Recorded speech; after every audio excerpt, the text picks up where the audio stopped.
ঠিক আছে, 15 জনের করে 30 জনের টিম, তারা অন্ধরা ক্রিকেট খেলবে। তোমরা থাকবা 31 তারিখে। আর 1 তারিখে এখানে মনে করো যে আমাদের টোটালি 400 মনে করো হ্যান্ডিক্রাফট আছে,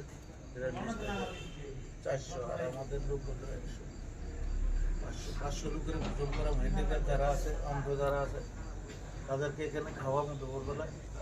খাওয়াই সেরা কিছু শিখবো, একটা করে কম্বল দেবো, কম্বল, ঠিক আছে, এই তারা খাওয়ানো কম্বল দেবো। এবং 3টা, 3:30 থেকে বা 4টা থেকে তারা এখানে একটা এই যে অন্ধরা বা হ্যান্ডিক্রাফটরা তারা একটা সাংস্কৃতিক অনুষ্ঠান করবো, অর্কেস্ট্রা, ঠিক আছে।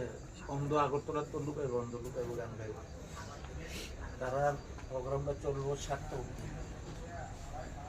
7টার পরে মনে করো যে এদিন আবার তোমাদের এমএলএর বার্থডে, 7টার সময় তারা প্রোগ্রামটা শেষ, বার্থডে পালন করে সেরে 8টা থেকে আবার স্পেশাল অর্কেস্ট্রা পাঠিয়ে যাবে। পয়লা মনে করো জানুয়ারি উপলক্ষে অর্কেস্ট্রা পাঠিয়ে যাবে।